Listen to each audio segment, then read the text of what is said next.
모든 분들에게 평안이 함께하게 늘 간절히 바랍니다. 어린이 설교가 너무 재미있어서 듣다 보니까 제가 설교할 걸 까먹었어요. 일주일 동안 함께해 주신 우리 성도님들에게 진심으로 감사드리고 또 환영해 주시고 또 늘 사랑해 주시고 또 잘 참석해 주시고 또 특별히 맛있는 밥을 잘 마련해 주셔서 진심으로 감사드립니다. 여기 보니까 오늘 처음 보는 분들이 너무 많아요. 제가 그래서 굉장히 좀 당황스럽습니다. 왜냐하면 사경의 마지막 날 말씀은 그동안 했던 말씀들을 정리해서 딱 하나로 이렇게 모아서 말씀을 딱 전해드려야 되는데 이렇게 오늘 보니까 처음 보신 분들이 너무 많아서 이분들은 제가 그렇게 했다가는 이게 무슨 소리야 하면서 오늘 이렇게 예배 시간에 아무것도 깨닫지 못하고 아무것도 생각하지 못하고 예배가 끝날 것 같은 그런 두려운 마음이 이렇게 벌컥 들어서 제가 급하게 설교를 수정하려고 했지만 안타깝게도 수정을 제가 할 수가 없더라고요. 평소 같으면 제가 다른 설교를 몇 편 이렇게 넣어 다니고 그렇게 했을 텐데 오늘따라 해필 오늘따라 오늘 할 설교만 노트북에 딱 넣어서 왔거든요. 사경이니까. 하여튼 감사합니다. 그래 여러분들이 이렇게 영상을 다 찍으셨다고 하니까요. 꼭 기회가 된다면 여러분들이 영상을 통해서 일주일 동안에 흘러왔던 말씀들을 좀 참고해 주시고 오늘 제가 최대한 여러분들에게 빠르고 또 간결하게 그리고 딱 시간 맞춰서 제가 끝내드릴 테니까 두려워하지 마시고 함께 천천히 따라와 주시기를 부탁드립니다. 먼저 인사를 하도록 하겠습니다. 다시 한번 인사드립니다. 저는 수직교회를 섬기고 있는 김동일이라고 합니다. 여러분 반갑습니다. 집사님 박수를 칠려면 치고 말려면 말아요. 이게 뭐예요 이게? 감사합니다. 특별히 안교 시간에 손님으로 왔지만 소개를 못한 우리 김선미 집사님과 우리 오현이 양 수직교회 분들이십니다. 진심으로 환영합니다. 일어나서 인사하실 때 박수로 환영해 주시면 좋겠습니다. 죄송합니다. 제가 다 했습니다. 두 분 집사님은 제가 93년도 제가 20살 때부터 저와 인연이 있었던 분들이시고요.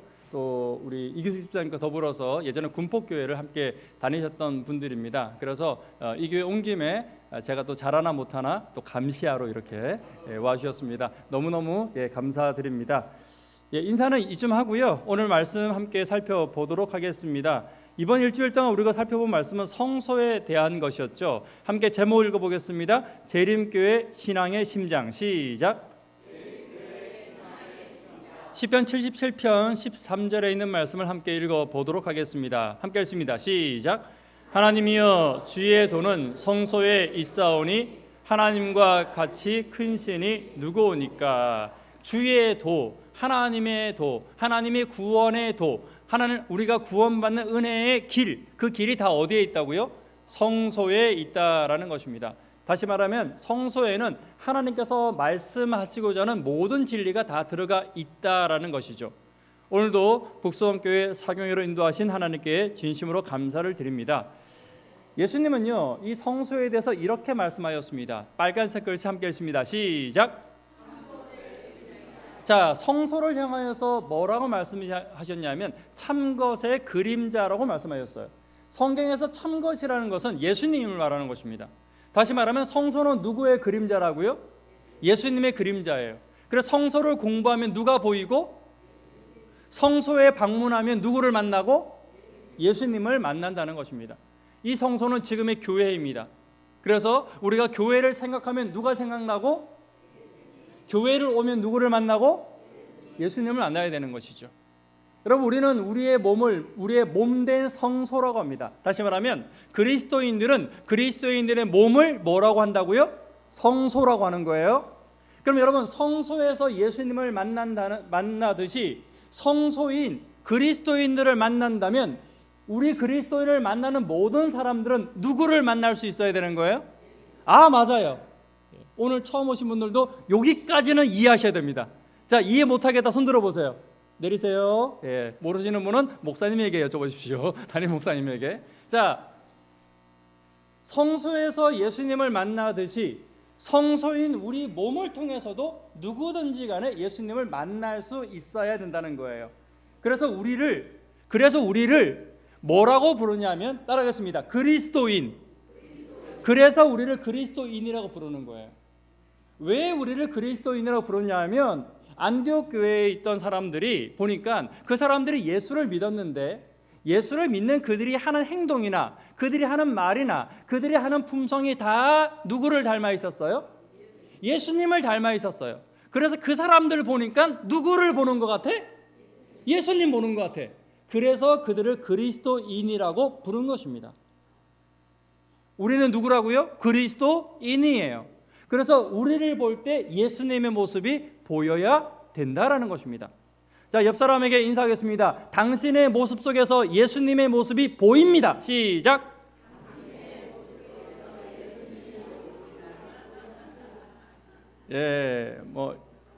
이 교회도 크게 다르지 않네요. 제가 보니까 좀 길게 하면 끝까지 못 하세요. 수직회도 길게 하면 똑같이 못 하더라고요. 특별히 우리 이 교회에 우리 어린이들이 있고 우리 청년들이 있는 것으로 인해서 하나님께 진심으로 감사를 드립니다. 여러분 이들을 끊임없이 사랑하시고 또 이들에게 여러분들이 예수님의 모습을 잘 보여주시게 되기를 간절히 바랍니다. 예수님은 굉장히 매력적인 분이셨습니다. 그래서 우리 교회에 예수님이 계시다면, 내가 예수님을 닮아 있다면 결코 이들이 이 교회를 떠나지 않을 것입니다.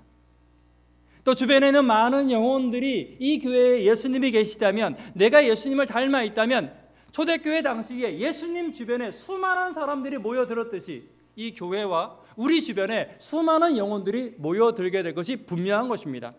여러분, 성서를 공부한다는 것은 내가 예수님을 공부하는 것입니다.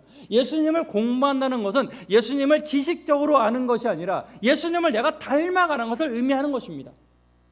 여러분, 이번 사경 기간을 통해서 물론 오늘 처음 오신 분들도 계시지만 여러분, 우리가 성서를 통하여 예수님을 알아가고 또 특별히 예수님을 닮아가는 저와 여러분 되기를 간절히 바랍니다. 올 한 해 재림 성도로서, 북수원교회 성도로서 우리의 가장 큰 목표가 있다면 성경 한 번 읽는 게 목표가 되어서는 안 됩니다. 성경 한 번 읽는 게 우리의 목표가 되어서는 안 된다는 것이죠. 안식일 한 번도 결석하지 않는 게 우리 목표가 되어서는 안 됩니다. 그건 너무 당연한 것이고요. 오늘 우리에게 목표가 있다면 내가 올 한 해 누구를 닮아가는 거예요?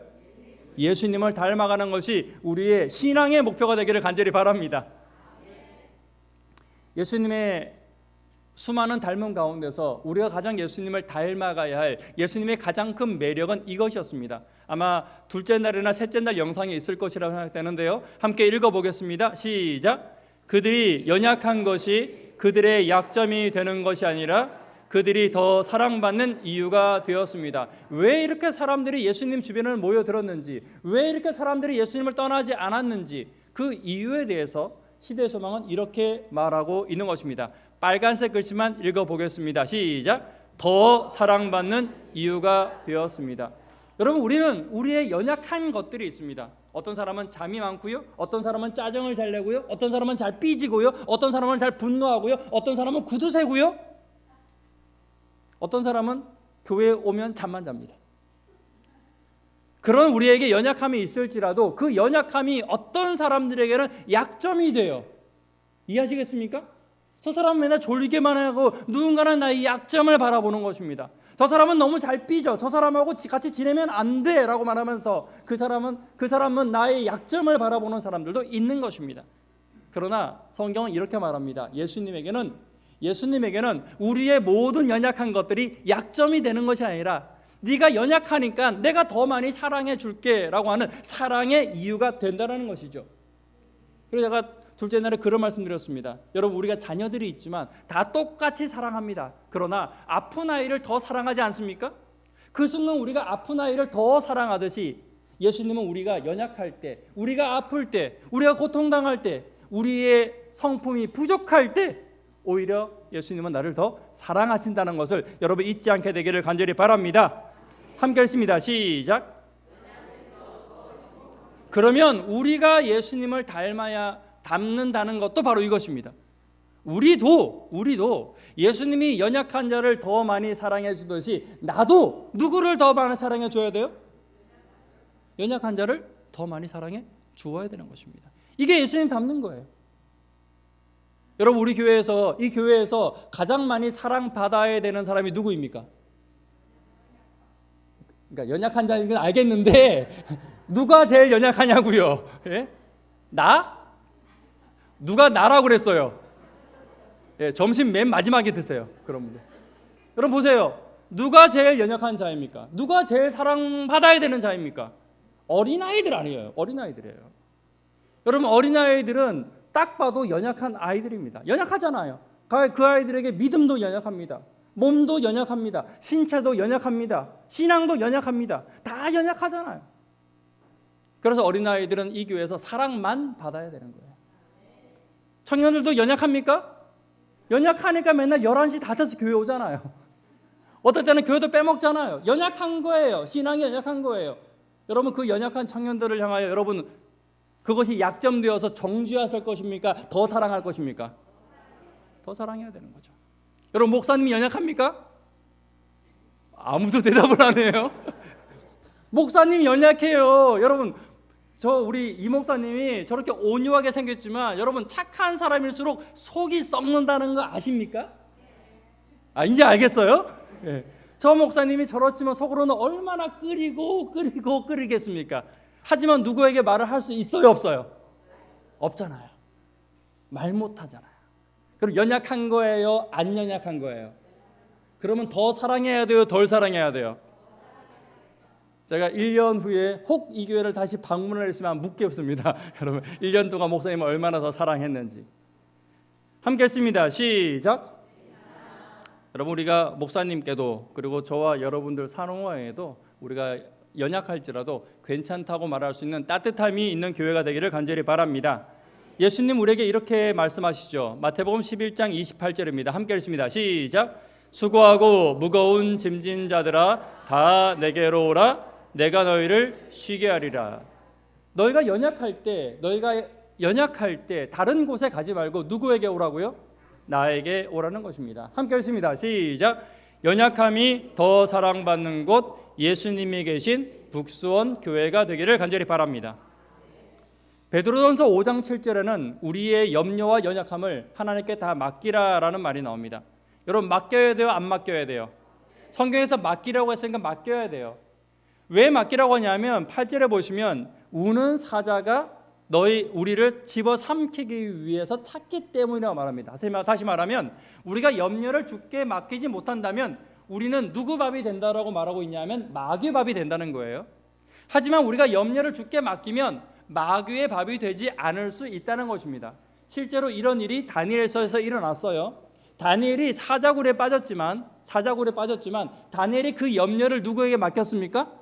하나님께 맡겼더니만은 사자가 다니엘을 잡아먹지 못했잖아요. 그죠? 못했잖아요. 그러나 우리가 염려를 주께 맡기지 못할 때도 있다 없다? 있어요. 그죠?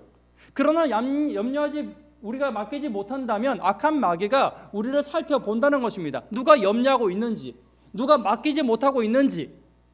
여러분 그래서 우리가 맡기지 못하고 있을 때 악한 마귀는 우리를 집어삼킬 수 있다라는 것이죠. 하나님께 맡겨야 되는데 맡기지 못하는 근심과 걱정 때문에 믿음과 신앙과 또 여러 삶 가운데 우리의 시험거리가 될 수밖에 없는 것입니다. 여러분 악한 마귀가 우리를 잡아먹으려고 할 때 여러분 양이 해야 될 일은 무엇밖에 없다고요? 이건 어제 한 거예요. 양이 해야 될 것은 뭐밖에 없다고요? 뭐밖에 없다고요? 함께 읽습니다. 시작. 누구든지 주의 이름을 부르는 자는 구원을 얻으리라. 우리가 연약하여 사자의 밥으로 잡혀갈지라도 우리가 누구의 이름을 부르기만 한다면, 주의 이름을 부르기만 한다면 우리를 구원해 주시겠다고 약속하고 있는 것입니다. 예수님의 십자가는 우리의 부름에 응답한 목자의 모습인 것입니다. 우리는 어제 저녁 사무엘상 17장을 통하여서 다윗의 이야기를 함께 살펴보았습니다. 다윗은 그의 양이 잡혀갔을 때 그 양을 찾아오기 위해서 그는 몸부림치며 싸웠습니다. 사자와 사람이 싸운 것입니다. 여러분 사람이 다칠까요? 안 다칠까요? 얼마나 다친다고요? 죽을 만큼 다치는 것입니다. 얼마나 다칠지 우리에게 알 수 있는 것은 예수님의 십자가를 보면 알 수 있다는 것이죠. 예수님의 십자가는 사자의 마귀 사자에게 잡혀간 양을 구하기 위해서 싸운 목자의 모습이라고 어제 저녁에 말씀드렸습니다. 긴 시간 설명드린 것이기 때문에 여러분들이 아무쪼록 영상을 참고하셔서 이 부분을 좀 이해하신다면 앞으로 신앙에 분명한 도움이 될 것이라고 저는 확신합니다. 로마서 8장에 있는 말씀을 같이 한번 읽어보도록 하겠습니다. 35절입니다. 시작. 누가 우리를 그리스도의 사랑에서 끊으리요? 우리를 우리 주 그리스도 예수 안에 있는 하나님의 사랑에서 끊을 수 없느니라. 우리가 배신하고 우리가 배반하고 하나님을 떠나갈지라도 하나님은 끊임없이 우리를 사랑하신다고 말씀하고 계신 것입니다. 우리가 어떻게 재림을 준비할 수 있을까요? 우리가 재림을 준비하는 것은 바로 이런 예수님을 붙잡고 우리가 넘어질 때마다 이런 예수님의 이름을 부를 때 우리는 우리의 재림을 준비해 나갈 수 있는 것입니다. 여러분, 재림을 어떻게 준비하시겠습니까? 어디 시골로 들어가시겠습니까? 아니면 가족들과 떠나서 혼자 신앙하시겠습니까? 아니에요. 성경은 말합니다. 우리가 구원받을 수 있는 유일한 방법은 누구의 이름을 부르는 것이라고요? 예수의 이름을 부르는 것이다 라고 말하고 있는 것입니다. 자, 그렇다면 여기서 중요한 것 한 가지, 우리가 주의 이름을 부를 때, 예수님의 이름을 부를 때 예수님이 즉시 나에게 와서 나를 사랑해주고 나를 감싸주고 나를 안아주고 나를 위로해 주듯이 내가 예수님이 된다는 것은요, 내 옆에 있는 성도가 작은 필요가 있을 때, 내 옆에 있는 성도가 작은 부름이 있을 때 내가 그 성도에게 예수님과 같은 위로와 예수님과 같은 사랑을 줄 수 있는 사람이 되어야 된다는 것입니다. 우리는요, 사랑 받는 데 익숙합니까? 사랑을 주는 데 익숙합니까? 여러분, 사랑을 받고 싶어요? 주고 싶어요? 주고 싶으세요? 받고 싶으세요?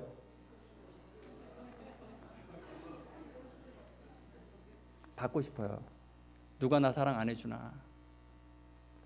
그런데 예수님은 좀 달랐습니다.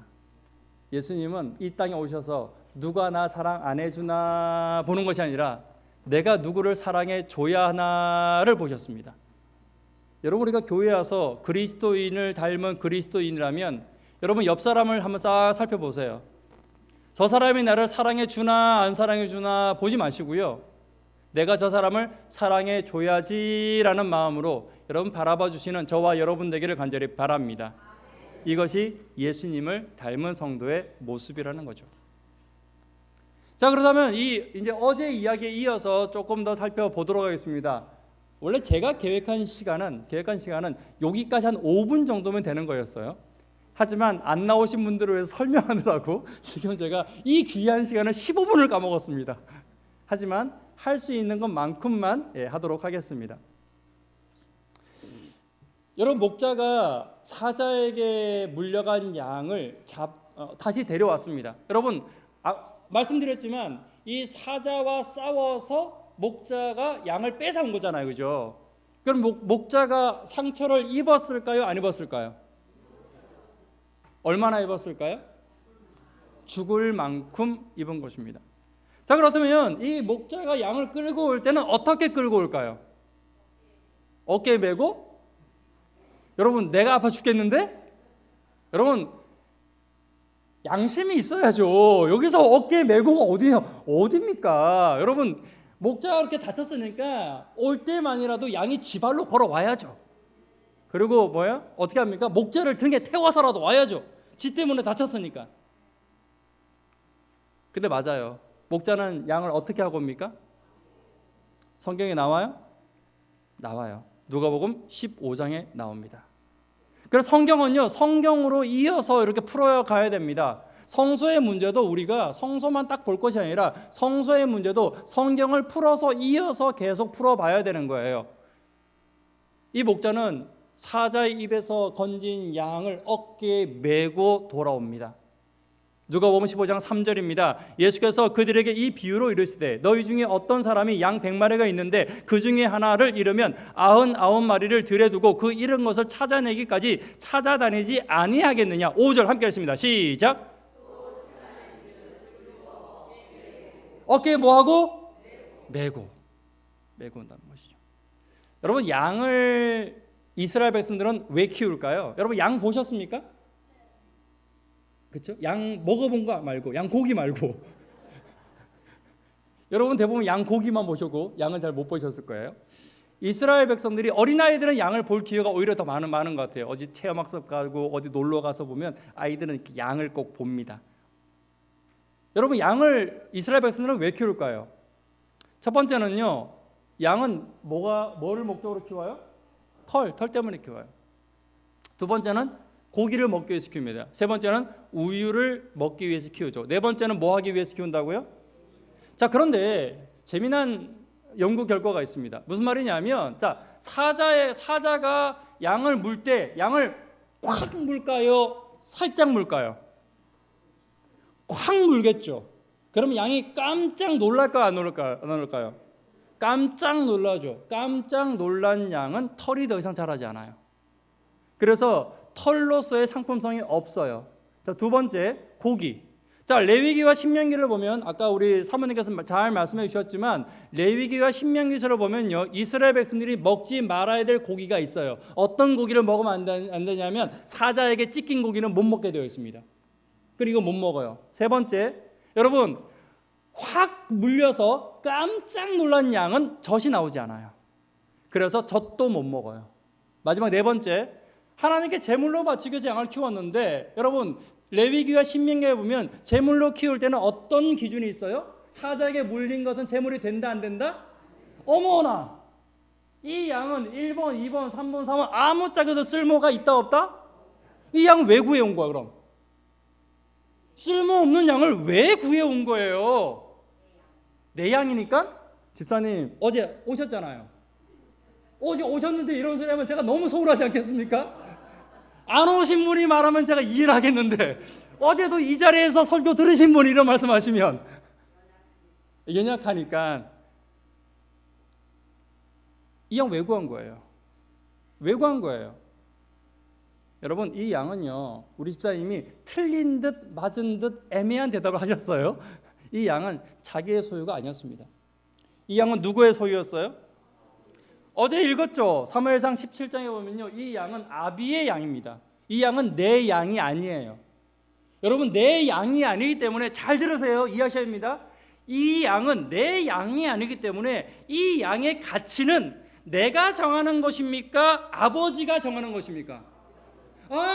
너무 감사합니다. 이걸 이해하셔야 돼요.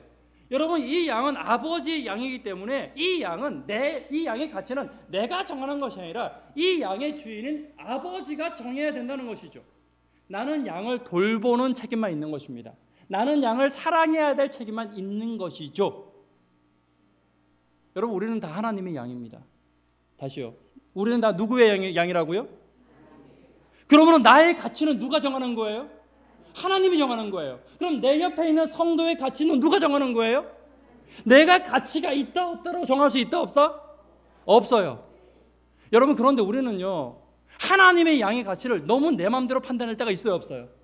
있어요. 저 사람 왜 저래? 저 사람 교회 안 오니까 교회가 다 평안하네? 저 사람 때문에 내가 너무 스트레스 받아 죽겠어. 그 양의 가치를 내가 판단하고 있는 거예요. 옛날에 바리새인들과 서기관들이 그랬잖아요. 창기와 또 세리와 이방인들의 가치를 본인들이 자꾸 판단하잖아요. 여러분 양의 가치는요, 양의 주인이 판단해야 되는 거예요. 양의 주인은 누구입니까? 하나님이잖아요. 여러분 혹시 내 옆에 있는 성도의 가치를 내 옆에 있는 성도의 어떤 약점을 떠올리려고 할 때마다 여러분 기억하시게 되기를 간절히 바랍니다. 이 양은 누구 양이라고요? 하나님의 양이에요. 그 양의 가치는 하나님만이 아시는 것입니다. 여러분처럼 나도 하나님의 양이고 내 옆에 있는 성도도 하나님의 둘도 없이 귀한 양이라는 것을 결코 잊지 않게 되기를 간절히 바랍니다. 그런 시선으로 바라보는 것이 예수님의 마음인 것입니다. 이 목자는 예수님을 상징하는 것입니다. 이 양의 가치는 하나님께서 정하신 거예요. 그래서 구하러 가는 거예요. 내가 정할 게 아니에요. 쓸모 있고 없고는 내가 정할 게 아니라는 것입니다. 하나님께서 귀하게 여기시는 양이기 때문에 이 목자는 이 양을 구하러 가는 것입니다. 놀라운 얘기가 계속 나오고 있습니다. 5절 보시면 또 찾아낸 즉 즐거워 어깨에 메고, 6절에 집에 와서 그 벗과 이웃을 불러 모으고 말하되 나와 함께 즐기자. 나의 잃은 양을 찾아내었도다. 7절 같이 한번 읽어볼까요? 시작. 내가 너희에게 이르노니 이와 같이 죄인 한 사람이 회개하면 하늘에서는 회개할 것 없는 의인 99로 말미암아 기뻐하는 것보다 더하리라. 여기 보면 되게 이상한 말이 나오죠. 지금 이 양이 목자의 어깨에 매어서 집으로 오고 있는 거예요. 그죠? 이 양은 잘못한 거예요? 안 잘못한 거예요? 지가 잘못해서 사자밥이 된 거잖아요. 그런데 누가 구해준 거예요? 지가 지발로 빠져나온 거예요? 목자가 구해준 거예요? 목자가 대가를 치른 거예요? 지가 대가를 치른 거예요? 자기는 어떤 대가를 치른 적도 없습니다. 목자가 그 양의 죄의 대가를 다 치른 거예요 지금. 그리고 올 때도 지발로 온 게 아니라 누구에게 업혀오고 있는 거예요? 목자에게 업혀오고 있는 거예요. 그런데 성경은 이렇게 말합니다. 내가 너에게 이르노니 이와 같이 죄인 한 사람이 뭐 했다고요? 회개했다고요. 회개에 대해서 시간이 되는 때까지 좀 해보도록 하겠습니다. 사실은 이 뒤에 훨씬 더 많은 이야기가 있지만 여러분 책자에 다 나와 있어요. 그래서 여러분들이 오늘 이 설교를 듣고 나서 책자를 성서의 중심으로 된 그 해설을 좀 보신다면 훨씬 더 잘 이해가 되실 것이라고 말씀드릴 수 있습니다. 자, 보시면 어깨에 매여져 있는 이것이 뭐냐면 이와 같이 죄인이 뭐 했다고요? 회개했다고요. 이해하시겠습니까? 잘 들어보세요. 지금 요거 이해하셔야 됩니다. 죄인이 지가 아무 대가를 치른 적도 없어요. 그렇죠? 지가 그 잘못에 대해 대가를 치른 적이 없단 말이죠. 목자가 대신 대가를 치러주고 있었고 자기는 목자의 어깨 위에 뭐 해져 있는 거예요? 올려져 있는 거, 엎혀져 있는 거예요. 그것을 가지고 성경은 말합니다. 이와 같이 죄인 한 사람이 뭐 한 거라고요? 회개했다고 합니다. 자, 회개가 뭘까요? 그럼 회개가 뭘까요? 마태복음 3장 2절에 보면 어제저녁에 잠깐 말씀드렸지만 예수님께서 이렇게 말씀하십니다. 함께 했습니다. 시작. 아하, 천국에 가려면 뭐 해야 돼? 자, 여러분 그럼 질문 드립니다. 여러분 회개했습니까?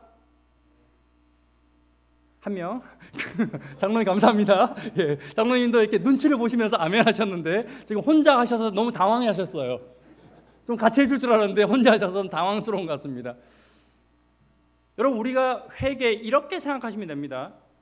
누군가의 거짓말을 했어요. 여러분 거짓말하면 마음에 찔려요? 안 찔려요?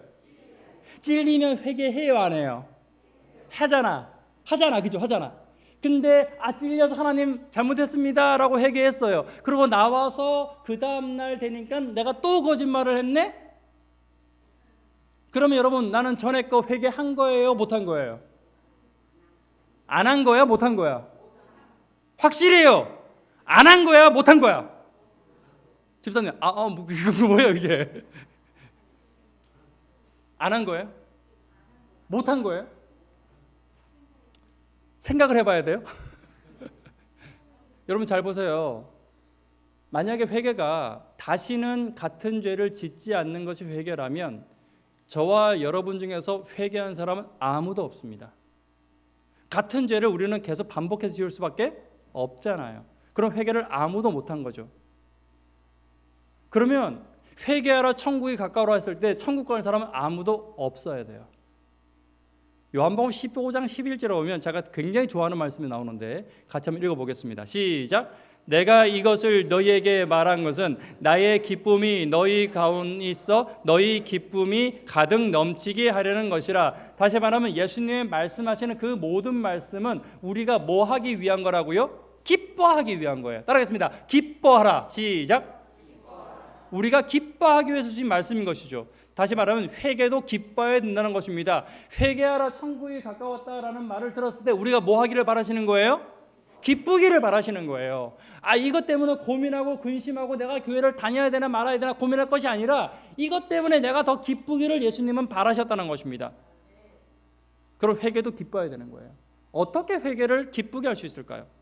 7절에 보시면 내가 너희에게 이르노니 이와 같이 죄인 한 사람이 회개한다라고 합니다. 여기서 이와 같이라는 말이 굉장히 중요한 말입니다. 자, 5절에 보시면 어깨에 메고 있다라는 말이 나오는데 이 어깨에 메고라는 말의 헬라어는 에피티토미라고 합니다. 따라해 보겠습니다. 에피티토미. 시작. 잊어버려도 아무 상관없습니다. 여기서 이 메고라는 말에 에피티토미라고 하는데 이 에피티토미의 뜻이 뭐냐 하면 전적으로 의지하다라는 뜻이에요. 이 에피티토미를 헬라어 명사로 뭐라고 해석하고 있냐면 회개로 해석합니다. 다시 말하면 회개라는 것은 내가 다시는 죄를 짓지 않는 것이 아니라 내가 예수님께 내가 목자에게 나를 전적으로 의지하는 것을 회개라고 한다는 거예요. 그러니까 이런 거예요. 내가 다시는 죄를 짓지 않는 것이 아니라 내가 죄를 지을 때마다 누구에게 맡기면 되는 거예요? 예수님께 맡기면 되는 거예요. 맡기면. 자, 성소 다시 돌아옵니다. 성소에 보면 이스라엘 백성들이 죄를 지을 때마다 양을 잡고 양을 제물로 드렸습니다. 그렇죠? 그들은 양을 제물로 드릴 때마다 똑같은 죄를 지을 때마다 매일의 제사를 통해서 그들이 양을 제물로 드렸어요. 그때마다 하나님은 용서해 주셨습니까? 안 용서해 주셨습니까? 야, 너 어제도 같은 죄로 양 가져왔잖아. 오늘은 안 돼. 이렇게 했어요?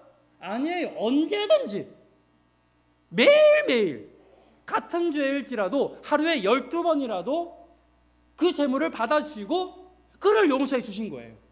그의 죄를 따라하겠습니다. 정결케. 시작. 이게 정결이에요. 그의 죄를 정결케 해주신 것입니다.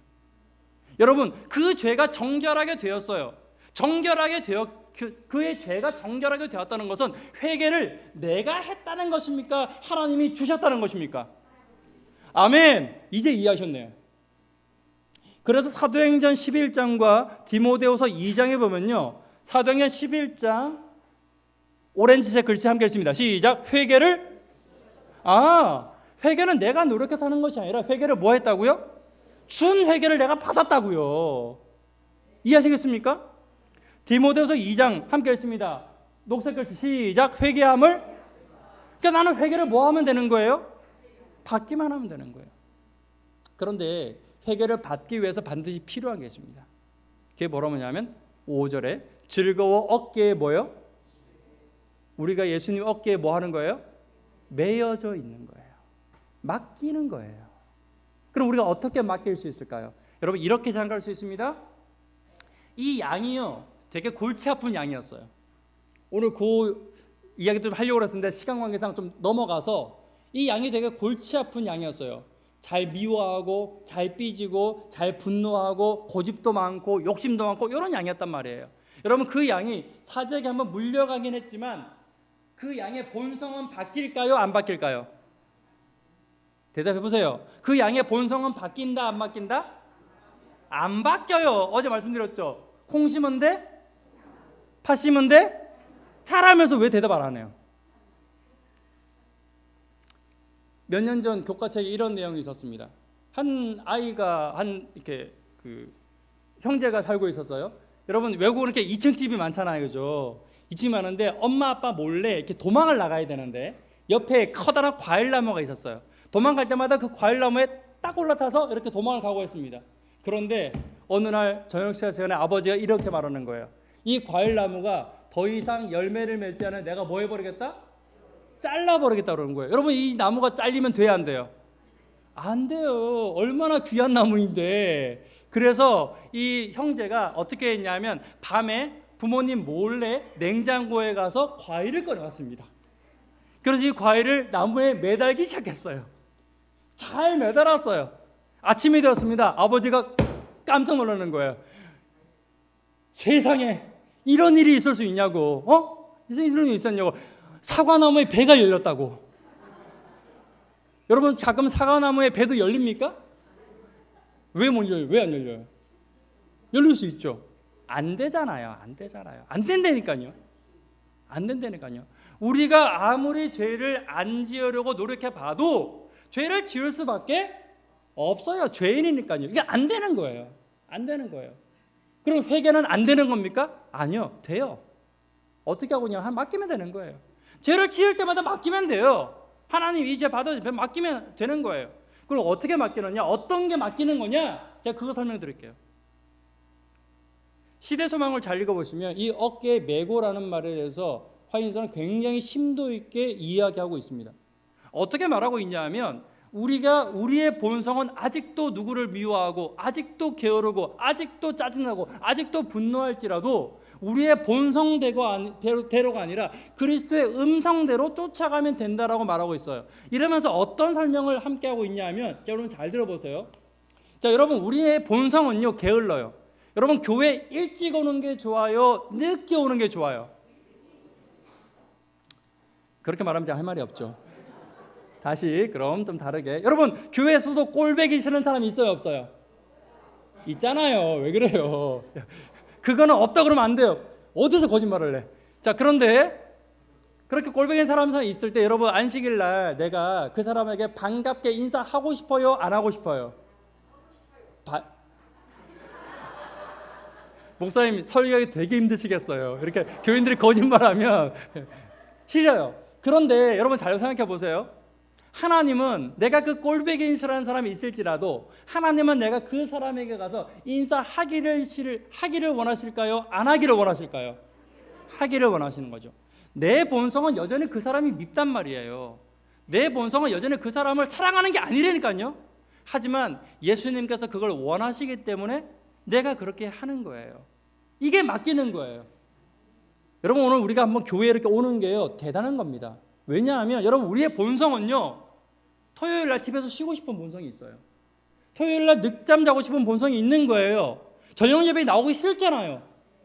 네. 이럴 때는 더 정직하고 저녁 예배 나오기 싫고, 그럴지라도 여러분 우리가 예배 일찍 오고 저녁 예배를 오는 것을 예수님은 좋아하실까요? 안 좋아하실까요? 그래서 오는 거예요. 나는 오기 싫지만 예수님이 좋아하시니까 그렇게 보는 거예요. 내 본성은 변하지 않아요. 하지만 주의 음성에 따라서 움직여 보는 것입니다. 그렇게 우리가 주의 음성에 따라서 이렇게 교회를 찾아올 때 하나님은 그것을 회개로 봐주시는 거예요. 아멘? 여러분 우리가 이렇게 교회에 한 번 오는 게 대단한 것입니다. 여러분 지금 회개하고 있는 거예요. 하나님의 음성에 따르는 모든 행동 우리가 하나씩 해나갈 때 하나님은 그것을 회개로 인정해 주시고 그때 회개를 주신다라고 말씀하고 있는 것입니다. 영상이 있는데 영상도 넘어가겠습니다. 고린도후서 5장 17절에는 이렇게 말하고 있습니다. 함께 읽습니다. 시작. 그런즉 누구든지 그리스도 안에 있으면 새로운 피조물이라. 이전 것은 지나갔으니 보라 새 것이. 아멘. 그리스도 안에 있으면, 예수님께 맡기면 우리는 날마다 새로운 피조물이라는 거예요.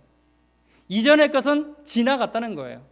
이전의 것은 돌아보지 않는다는 거예요. 보라 이제 무엇이 되었다고요? 새 것이 되었다라는 것입니다. 여러분 한 번 교회에 오는 것은 우리에게 회개를 하나님께서 주시는 것입니다.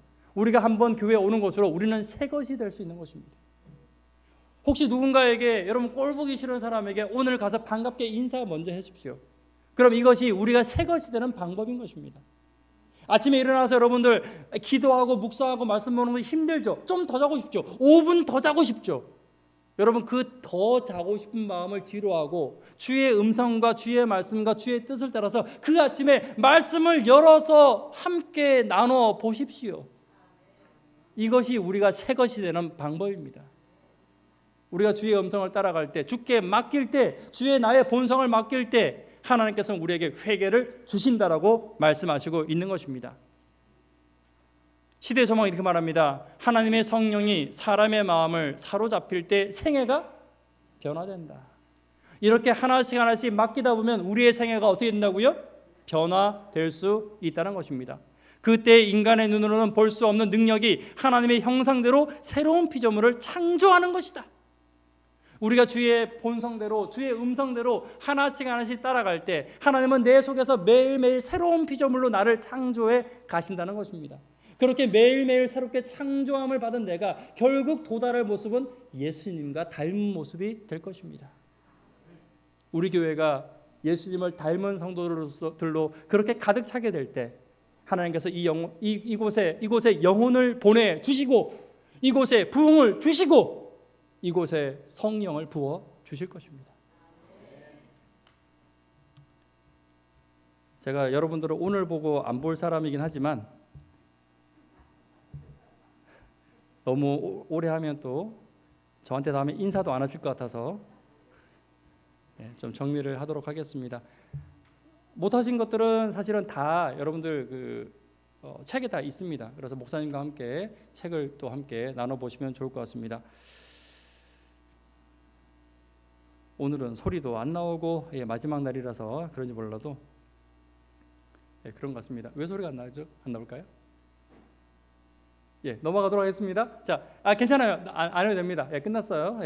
소리 안 나와도 됩니다. 아까 영상 나오다 어차피 소리가 안 나올 것 같았어요.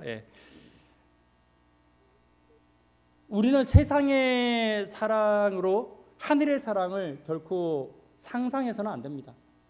성소는요, 우리를 끊임없이 사랑하고 또 용서하는 예수님의 모습을 우리에게 보여주고 있는 것입니다. 성소는 우리에게 예수님의 사랑의 실물 교훈입니다. 여러분, 이 교회가, 이 북수원 성소가 예수님의 사랑의 실물 교훈이 되기를 간절히 바랍니다. 우리는 몸된 성소잖아요. 우리의 몸된 성소가 내가 예수님의 사랑의 실물 교훈이 되기를 간절히 바랍니다. 어떤 분은 그래요. 재림교회의 정체성, 재림교회의 심장, 재림교회의 핵심 이야기할 때 안식일학교 이야기하고 교과 공부 이야기하고 이렇게 하시는 분들이 있어요. 저는 아니라고 확신합니다. 화인에서도 끊임없이 우리에게 반복해서 말하고 있습니다. 재림교회의 핵심은, 제7일 안식일 예수 재림교회의 핵심은 안식일학교가 아니라 교과 공부가 아니라 예수님이라고 끊임없이 말하고 있는 것입니다. 우리가 정말로 재림교인이 된다면 우리는 예수님을 닮아야 되는 것입니다. 우리가 정말로 재림교회의 정체성을 가지기 위해서는 우리의 모습이 예수님의 모습이 되어야 되는 것입니다. 북수원교회가 정말로 재림교회가 되려면 이 교회가 예수님을 닮은 교회가 되어야 되는 것입니다. 주께서 마지막 시대에 늦은 비 성령을 부어주십니다. 남은 자에게 부어주십니다. 마지막 남은 자들은 용과 여자와 더불어서 음행을 하지 않고 하나님의 계명을 지키고 예수 믿음을 지키는 자들이라고 분명히 말하고 있습니다. 하나님의 계명을 지키고 예수 믿음을 지키는 자들, 예수님을 닮은 자들이라고 말하고 있는 것이죠. 여러분, 이 교회가 늦은 비 성령을 위해서 오늘 우리가 해야 할 일이 있다면 예수님을 닮는 일입니다. 마지막 새 천사의 기별이 이 땅에 울려 퍼지게 될 때, 주의 재림의 나팔 소리가 있을 때 주께서는 당신의 백성들을 찾으실 것입니다. 예수를 닮은 자들을 찾으실 것입니다. 여러분, 그 예수를 닮은 자들의 모인 그 자리에 함께하는 저와 여러분 되기를 간절히 바랍니다. 그리고 그 자들에게 성령이 부어질 때 늦은 성령을 한 분도 빠짐없이 다 충만히 받는 우리 북수왕교회가 되기를 간절히 바라며 말씀을 마치도록 하겠습니다.